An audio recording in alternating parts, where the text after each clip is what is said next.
तो नमस्कार बच्चों, स्वागत है का एक नए वीडियो में। आज हम आप लोगों को पढ़ाएंगे कक्षा 10 का एक लेसन प्रकाश का परावर्तन तथा अपवर्तन। इसमें हम पहले आप लोगों को सिखाएंगे कि प्रकाश किसे कहते हैं, प्रकाश स्रोत तथा प्रकाश कोण। तो आइए शुरू करते हैं। ठीक है, तो प्रकाश किसे कहते हैं देखते हैं। प्रकाश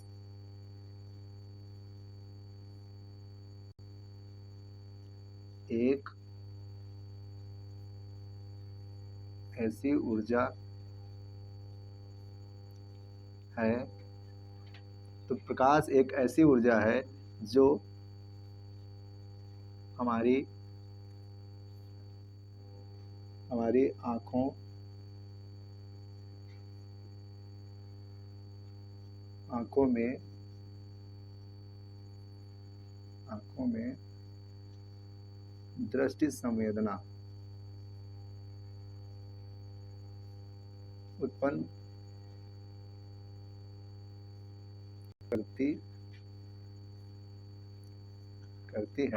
में दृष्टि संवेदना उत्पन्न करती है। इसी संवेदना के कारण हमारी आंखें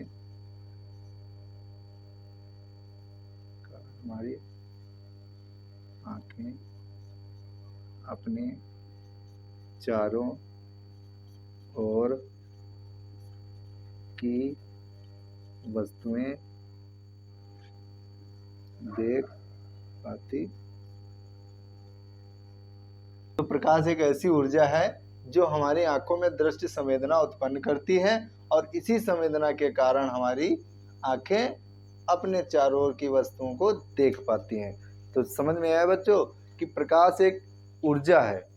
जिस प्रकार से कार्य करने की ऊर्जा होती है, बात करने की ऊर्जा होती है, सब ऊर्जाएं होती हैं, इसी प्रकार से एक प्रकाश ऊर्जा होती है। ठीक, तो इसी ऊर्जा के द्वारा ही हम वस्तुओं को देख पाते हैं।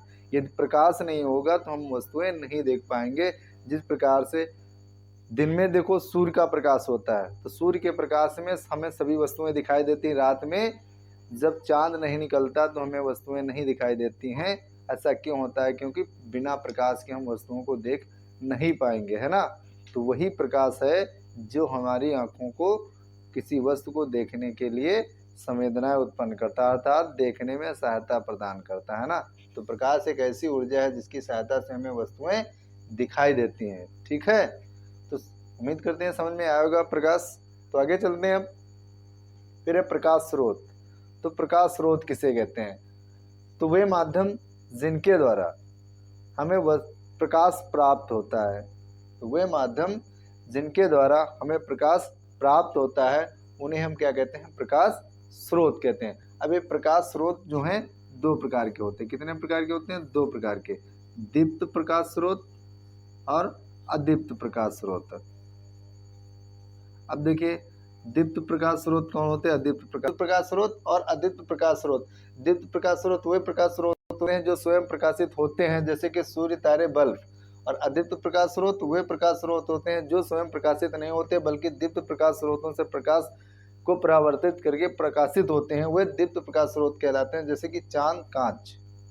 ठीक है, तो समझ में आया। तो आइए बच्चों अब समझते हैं प्रकाश के गुण किसे कहते हैं। वीडियो बहुत बड़ा हो जाता है इसलिए मैंने उस पार्ट को हटा दिया। मैंने पहले लिख लिया, आप लोगों को समझा देंगे, है ना, ताकि वीडियो बड़ा ना हो। तो प्रकाश के गुण किसे कहते हैं आप समझेंगे। प्रकाश सरल रेखा में गमन करता है। प्रकाश के गुण क्या है? पहला गुण है प्रकाश सरल रेखा में गमन करता है। फिर है प्रकाश स्वयं अदृश्य होता है। तो प्रकाश स्वयं नहीं दिखाई देता है लेकिन उसकी सहायता से हमें वस्तुएं दिखाई देती हैं।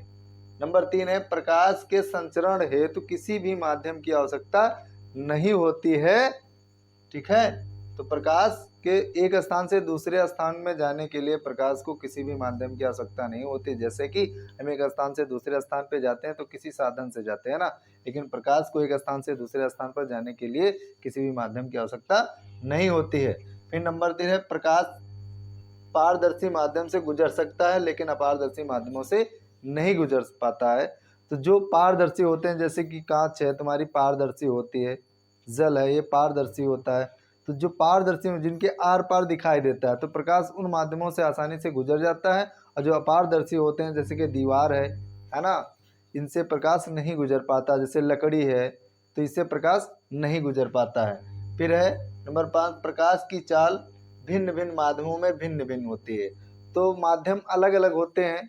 जैसे गंदे जल में, जैसे जल है गंदा है तो उसमें प्रकाश की चाल कुछ और होगी, जो साफ होगा उसमें कुछ और होगी, शीशे में कुछ और होगी, है ना। वायु में प्रकाश की चाल कुछ और होगी। तो वही बता रहे भिन्न भिन्न माध्यमों में प्रकाश की चाल अलग अलग होती है। ठीक है। अगला है प्रकाश का गुण। निर्वात में प्रकाश की चाल 3 × 10⁸ मीटर प्रति सेकेंड होती है। तो भिन्न भिन्न माध्यमों में प्रकाश की चाल तो अलग होती है, लेकिन निर्वात में मतलब प्रकाश के संचरण है किसी माध्यम की आवश्यकता नहीं होती जब निर्वात में होती है, मतलब बिना माध्यम के।